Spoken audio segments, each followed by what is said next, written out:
Hey y'all, it's Mama Beth and I'm bitching in the kitchen again. And today we're going to talk about being a good parent and being responsible for your children and taking care of your children. This was brought up in a YouNow stream. We were talking about raising kids and somebody asked me if I believed in spanking, and I said absolutely not. No, do not hit your child. I don't know how else to say it. You don't hit your neighbor, you don't hit your friend, you don't hit your spouse, and you damn sure don't hit your child, because they're a little person and you are supposed to be loving and caring for them and not hitting them and hurting them.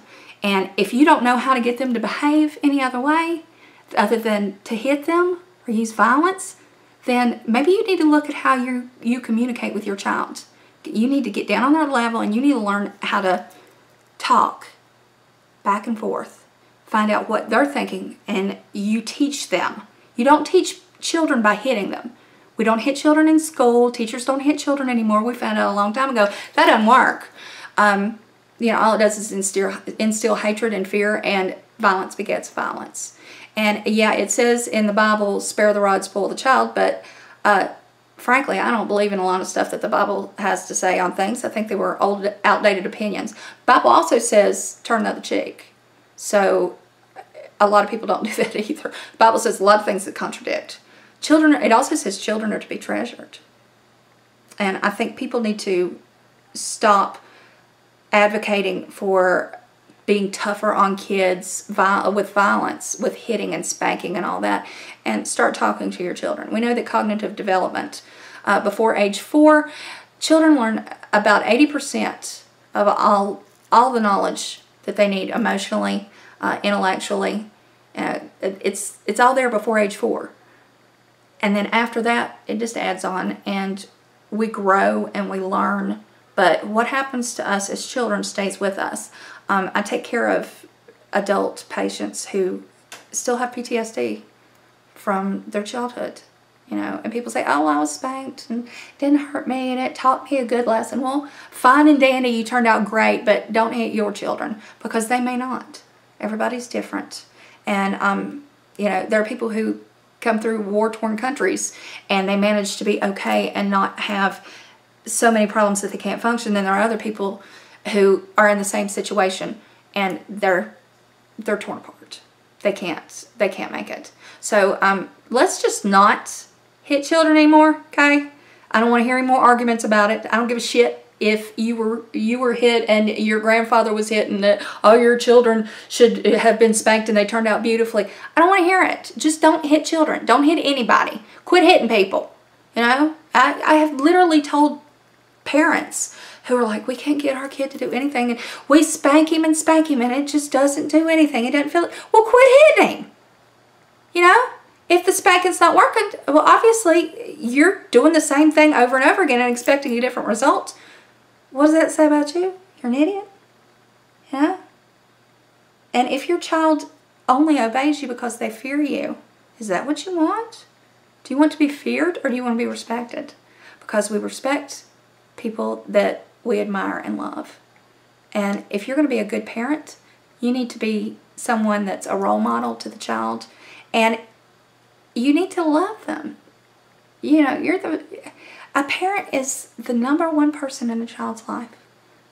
You know, and if they're getting pain from you, if they're being hit by you, then they'll never trust fully anybody. It'll take years of therapy. Believe me, I know. I deal with people who do this. And I cannot say it enough. Treasure your children. Talk to them. Love them. Don't lay hands on them. Don't lay hands on them any more than you would anybody else, because it's just wrong. I want to talk about Baby Doe case. This back in 2015, in June, a little girl, 2 years old, was found dead in a bag washed up on the shore of Deer Island in Boston Harbor.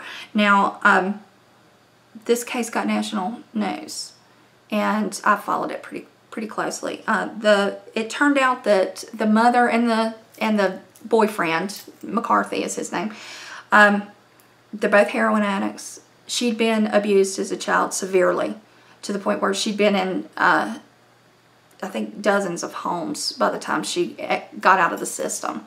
and they labeled her, you know, mentally challenged. Actually, they labeled her at the time mentally retarded, because that was the words that we used for delayed development back in those days. And she was emotionally abused. She had attachment disorder. She would not attach to anybody. She had been left laying in a crib as a child so long that she literally could not bond with people. Well, then when she aged out of the system, she was pregnant. And Catholic Charities and some other people that tried to help her. One person took her to get an abortion because she was not in any shape. She couldn't keep a job. She was on drugs. She was, you know, not emotionally available enough to take care of a child. And they recognized that. She refused to abort the child. And then she ended up having it and then getting pregnant a short time afterwards. She got pregnant in succession. And her children ended up being abused by her. And the daughter, Bella, God rest her soul, may she rest in peace, she was hit by this McCarthy fella.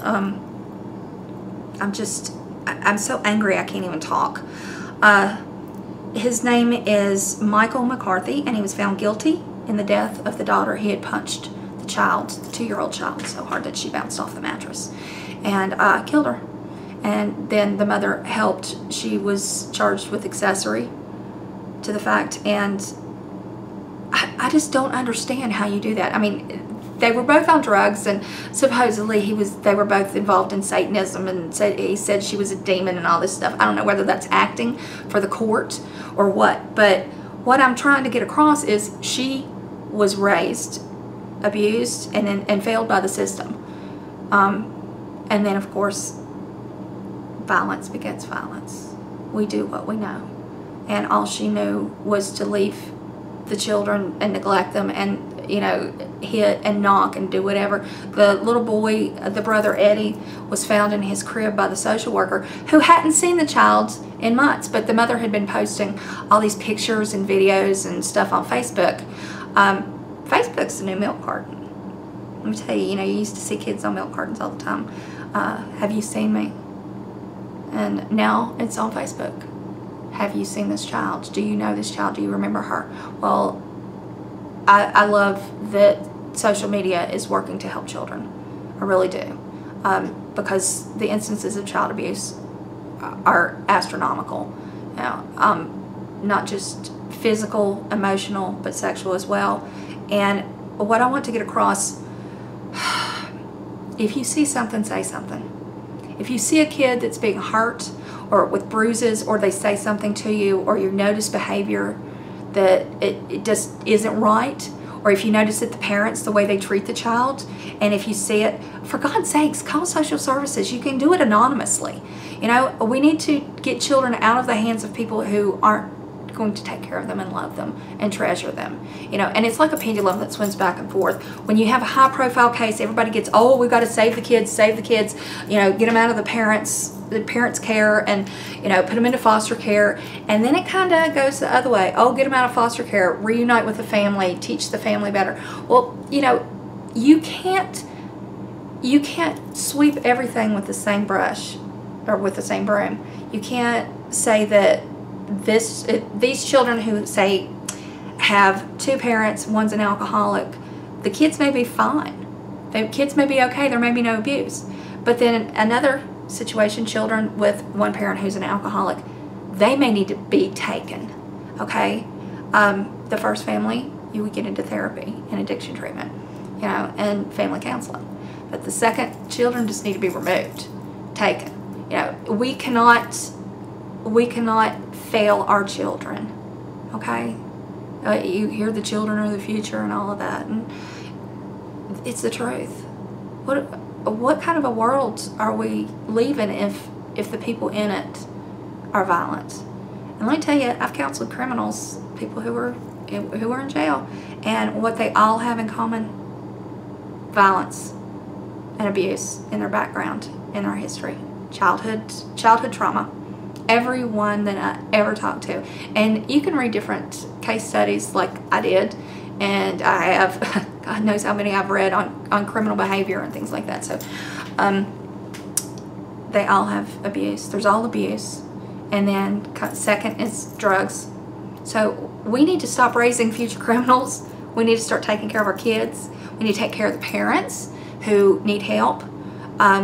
Make sure that there's adequate child care.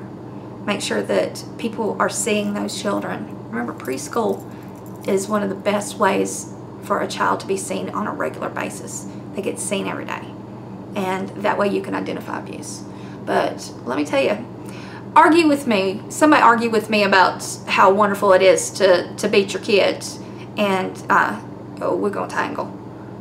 You know, I've had that argument before. I've had that argument with plenty of people who were trying to justify their behavior in hitting their children, spanking their children, and I'm sorry, there is no justification for it. There is no reason that you should not be able to mentally be able to handle the children. And if you can't, if there's something wrong that you can't take care of that child, if you have anger issues or mental issues, you know, if you, whether it's mental illness or physical illness or whatever, and you can't take care of the child, for God's sakes, get somebody else to. You know, we have foster care, we have adoption, you know, they're family members, they're friends. You know, if somebody came up to me and said, I can't handle having my child, I would take them.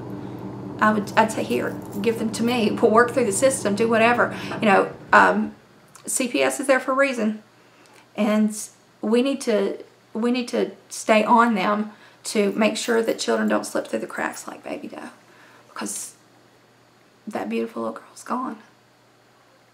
And I tell you what, there's a special place in hell for the people who killed her.